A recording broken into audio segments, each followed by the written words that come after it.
तर बीड प्रकरणी संजय राऊतांनी अजित पवारांवरती निशाणा साधलाय। अजित पवारांनी बीडची जबाबदारी तटस्थ नेतृत्वाकडे द्यायला हवी होती असा टोला संजय राऊतांनी धनंजय मुंडेंना लगावलाय। कराडचा उपयोग जातीय वाद लावण्यासाठी होईल, वाल्मिक कराड काही दिवसातच जेल बाहेर दिसेल असंही राऊत म्हणाले।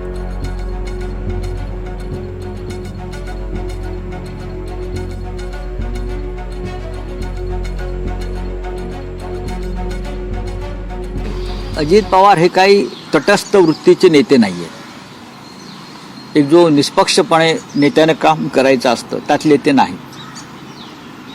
धनंजय मुंडे हे सुद्धा त्या विचारांचे तटस्थ किंवा न्यायबुद्धीचे नेते नाही। बीडमध्ये जे चाललंय ते एकमेकांचा हात धरूनच घडत आहे। अजित पवार यांनी खरं म्हणजे बीड जिल्ह्याचं नेतृत्व एका तटस्थ माणसाकडे द्यायला पाहिजे होतं।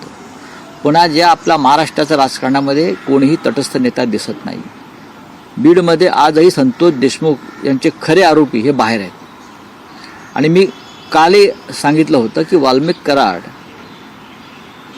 यांना लवकरच बाहेर काढलं जाईल आणि तेव्हा ज्या सामाजिक कार्यकर्ते आज आवाज उठवतात तेही शांत झालेले असतील। वाल्मिक कराड उद्या राजकारणात आणलं जाईल आणि मराठा विरुद्ध ओबीसी हा एक नव्या संघर्षामध्ये वाल्मिक कराडला राजकारणामध्ये देवेंद्र फडणवीस एक प्यादा म्हणून वापरतील।